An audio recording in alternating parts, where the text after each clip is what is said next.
So for those of you who know what macOS this is just from this image alone, you'll know that these were the good times of macOS. But today we're going to talk about the M1 iMac, my first personal iMac ever. Now, iMacs have a special place in my life because I initially used the G3 in elementary school and failed every single reading comprehension quiz. Then from there in college, my engineering department gave us the worst Dell computers ever to do our work on, so I always snuck into the art building and used iMacs there to do my homework.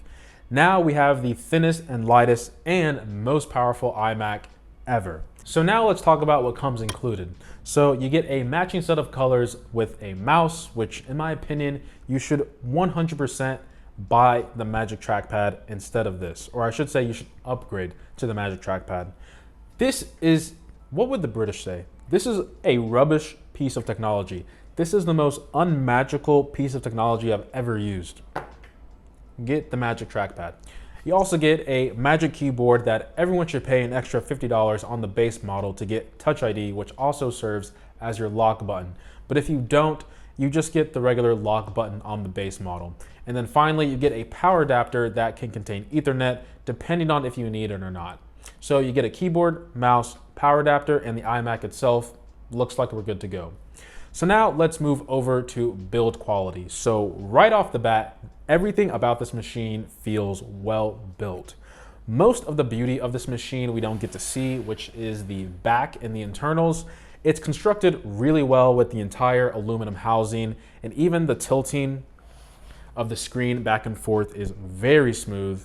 And just the way everything comes together on this device is a pleasant experience. That's the best way I can put it.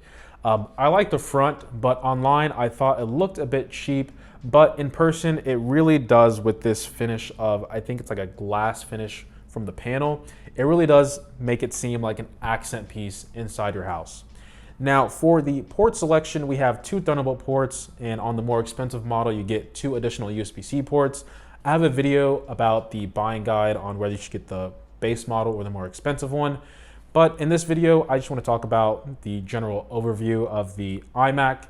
So finishing up the ports, we get a headphone jack on the side as well. So the screen itself is a 4.5K display. So for most people, including myself, it might be the highest resolution display in your household, even higher than your TV, because most TVs cap out at 4K. But if you want an 8K TV, by all means. So this caps out at 500 nits. But with all the technical jargon out the way, in the most simplest terms, this display looks really sharp and rich. 4K is already overkill at 24 inches, and throwing another 0.5 in there at this point is just icing on top of the icing on the cake. It doesn't have HDR, but streaming content looks great, and we can pretty much segue into the speaker since I'm talking about streaming content or just watching any type of media on here. I just touched the screen, oh my God, fingerprint. Initially in my unboxing experience, I was disappointed with the speakers when I compared it to my MacBook Air, but after using it for some time now and letting my MacBook, be by itself, I do think that these speakers sound much better than my MacBook Air. The sounding of these speakers sound a lot more full with a lot more deeper tones. As an all-in-one PC with a computer this thin, I don't think people are going to be disappointed with what Apple is offering here.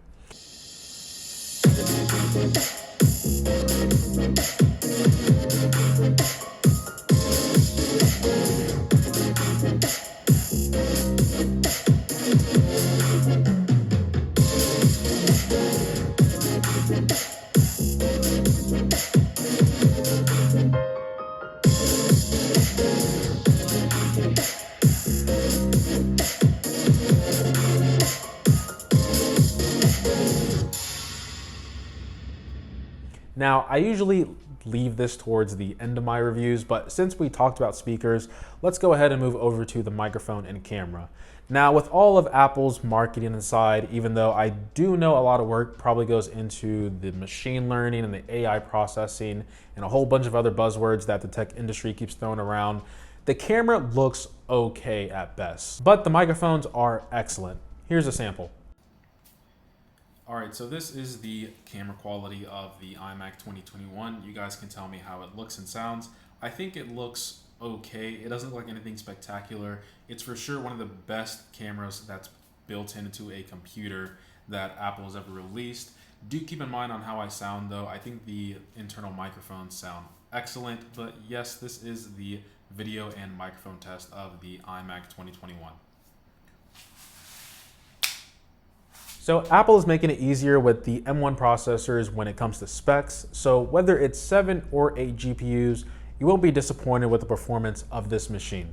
If you need anything higher than 1 terabyte internally, you'll have to get the 8 GPU version since the lower one caps out at 1 terabyte.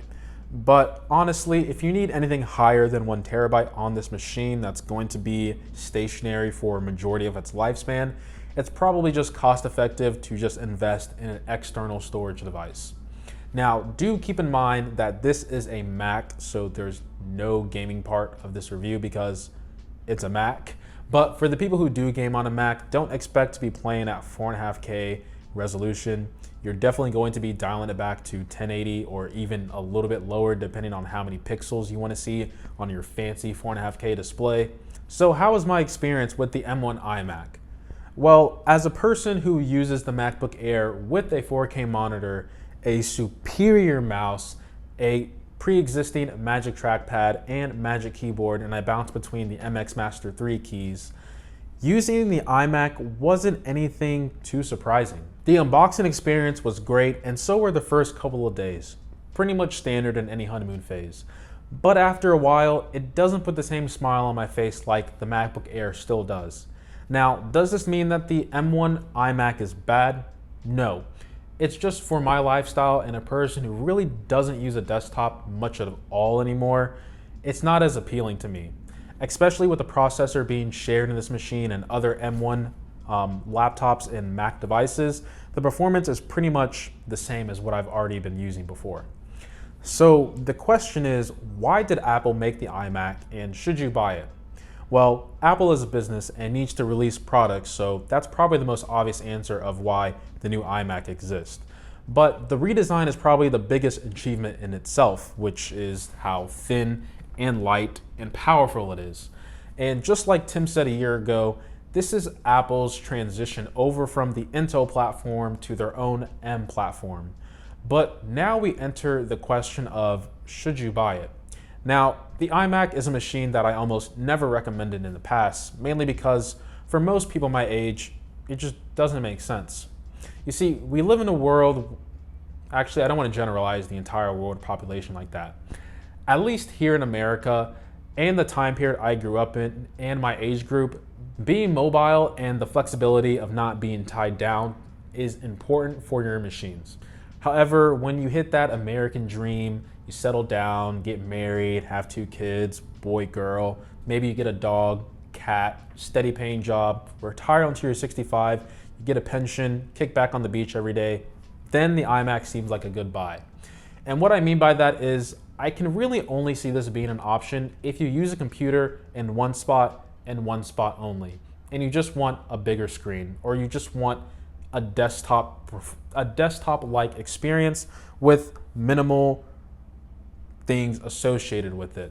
In comparison to using a laptop and being mobile, since you have more freedom to do whatever you want and pretty much go wherever you want. I suppose professionals can buy the iMac too, but you're probably better off buying a Mac Mini and buying everything else to meet your specific needs.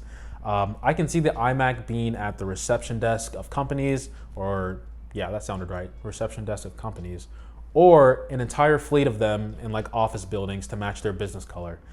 That's about it, or like a family PC.